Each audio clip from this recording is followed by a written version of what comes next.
श्री स्वामी समर्थ. आजचा व्हिडिओ आहे स्वामींची मूर्ती घरी आल्यानंतर प्राणप्रतिष्ठापना कशी करावी. कारण प्रत्येक स्वामी भक्ताला हा पडलेला प्रश्न असतो. कारण प्रत्येक स्वामी भक्ताच्या घरामध्ये स्वामी मूर्ती ही असतेच असते आणि ती आणल्यानंतर आपण तशीच ठेवून देतो. खरं तर या मूर्तीमध्ये प्राण येणे गरजेचं आहे. कारण आजपासून स्वामी हे फक्त मूर्ती नाहीत तर आपल्या घरातील एक सदस्य असतात आणि त्या सदस्यामध्ये प्राण येणं गरजेचं आहे. म्हणून आपण प्राणप्रतिष्ठा घरच्या घरी करायचे. कोणी पुजारी वगैरे आणून प्राणप्रतिष्ठा करतं, पण तुम्ही घरच्या घरीही साध्या पद्धतीनं करू शकता.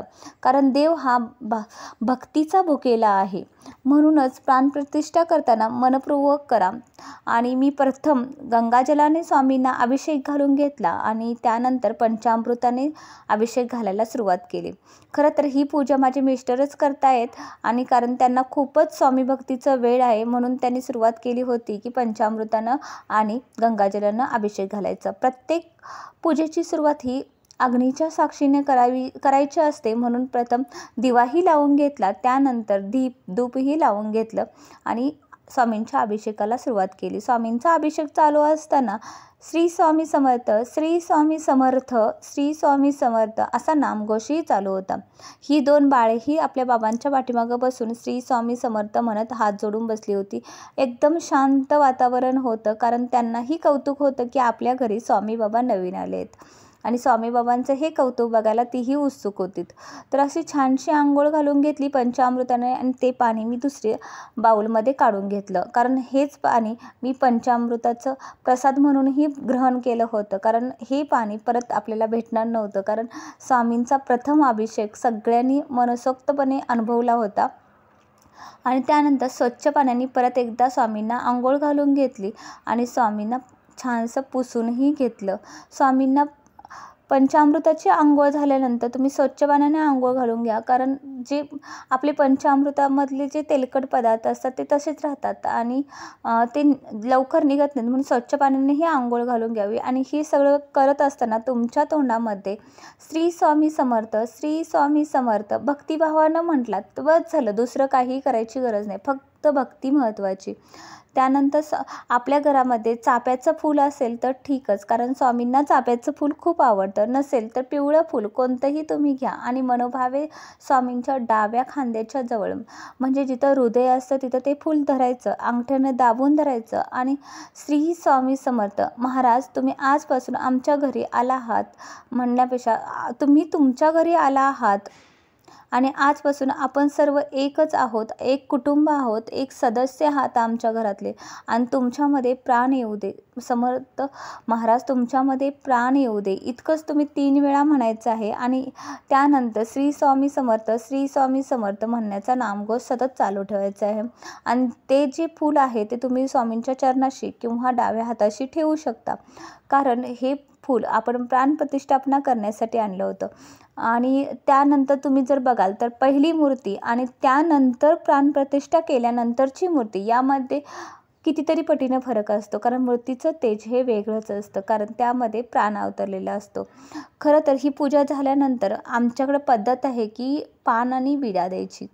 पहिल्यांदा घरी कोणी आलं तर मग पान आणि विडा म्हणजे सुपारी ठेवून मी स्वामींचं स्वागतही केलं. छानसा नवीन फेटाही आणला होता. कारण स्वामी नवीन घरी आले आहेत आणि स्वामींसाठी नवीन फेटा, नवीन वस्त्र म्हणजे शाल आणि एक रुद्राक्षाची माळही आणली होती. माझ्याकडे भरपूर कलरचे फेटे वगैरे आहेत आणि कलरच्या शालही आहेत, वेगवेगळ्या मॅचिंगच्या माळी आहेत मोत्याच्या. पण आता नवीन स्वामी म्हणून मी सगळं नवीन खरेदी केलं होतं. खरं तर ही सगळी खरेदी माझ्या मिस्टरांनी केली होती आणि तीही हौसेनं. आणि तुम्हाला खरं सांगते स्वामींच्या मूर्तीचं मोल कधीच करायचं नाही. जितकं दुकानदाराने सांगितलं आहे तितकं देऊन टाका. आम्हाला दुकानदाराने खरंच या मूर्तीला 550 रुपये सांगितले. माझ्या मिस्टरांनी 551 दिले आणि ही मूर्ती घरी आणली. कारण आपल्याकडे शुभ आकडा 551 मानला जातो. तर खरंच ही सुंदरशी अशी मूर्ती होती. कारण देवाचं मूल्य करावं इतकं आपण मोठं झालेलो नाही आहोत. कारण त्यांनीच दिलेलं हे सर्व आहे आणि त्यांचीच कृपा आहे. तर आपण मूल्य करणारे कोण आहोत? आपण फक्त दुवा आहोत आणि आपलं काम फक्त आणि फक्त निस्वार्थीपणे भक्ती करणे इतकंच आहे. ही छानशी रुद्राक्षाची माळ बघा किती छान आहे, छोटीशी आहे आणि स्वामींना व्यवस्थितही बसते. माझे जे जुने फेटे होते ते आता स्वामींना येणार नाहीत. कारण माझ्या जुन्या स्वामींच्या पेक्षा हे स्वामी थोडेसे मोठे आहेत. आता मला नवीन खरेदीही करावी लागतील. तर ही छानशी शॉलही घेतली, कारण पिवळा रंग स्वामींना आवडतो म्हणून मी हे पिवळे वस्त्र घेतलं, हा छानसा फेटा. आणि स्वामी खूपच छान सजले होते. दुधाचा वास संपूर्ण घरभर पसरला होता. वातावरण प्रसन्न झालं होतं. त्यानंतर स्वामींना ज्या पाटावरती मी ठेवणार होते, म्हणजेच छोटासा पाट आहे, त्याच्यावरती लाल वस्त्र आहे आणि तिथं मी स्वास्तिक काढलं, कारण स्वास्तिक सर्वात महत्त्वाचं आहे. आणि एका हातात कॅमेरा आणि एका हातात स्वास्तिक काढता येत नव्हतं. मिस्टरांना तर जमत नव्हतं, पण तरीही मी थोडंसं कसंही काढून घेतलं स्वास्तिक, कारण त्यांना जमत नव्हतं म्हणून मी स्वास्तिक काढत होतं. कॅमेरा धरून स्वास्तिक काढणं जमलं नाही, पण तुम्ही स्वास्तिक काढून घ्या. आणि स्वास्तिक काढल्यानंतर ज्या स्वास्तिकच्या रेषा असतात त्या थोडेसे बाण वाकडे करा आणि मर्यादेच्या रेषा मारायला विसरू नका. आणि त्यावरती स्वामींना स्थापन केलं आणि स्वामींचा नामघोषही सतत चालूच होता.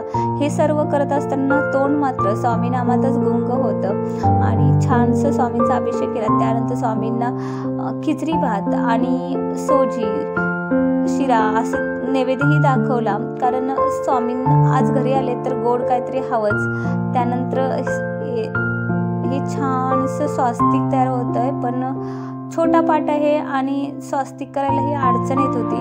थोडंसं होईल तसं स्वास्तिक बनवून घेतलं आणि मर्यादेच्या 2 रेषाही मारून घेतल्या, कारण त्या स्वास्तिक काढणं मिस्टरांना जमत नव्हतं. तर मी एका हातात कॅमेरा घेऊन एक हातानं स्वास्तिक काढत होते. थोडंसं विस्कटतं आणि त्यावरती स्वामींना स्थापन केलं. खूपच छान दिसत होतं आणि आज जरासं प्रसन्न वाटलं. दिवसभर टेन्शनमध्ये गेलेला दिवस आज शांत वाटत होता. तुम्हालाही आजचा व्हिडिओ कसा वाटला मला नक्की सांगा आणि माझ्या घरी आलेले स्वामी तुम्हाला कसे वाटले हेही कमेंटमध्ये सांगायला विसरू नका. चला तर मग कमेंटमध्ये नक्की लिहा श्री स्वामी समर्थ. स्वामी महाराजांचा जय जयकार करूया. श्री स्वामी समर्थ. जय जय स्वामी समर्थ. खूपच छान स्वामी दिसत आहेत. मन प्रसन्न वाटलं की सकाळपासूनचं जे टेन्शन होतं ते थोडंसं रिलॅक्स झाल्यासारखं झालं. चला तर मग एक कमेंट करायला विसरू नका. व्हिडिओ आवडला असेल तर एक लाईक नक्की करा.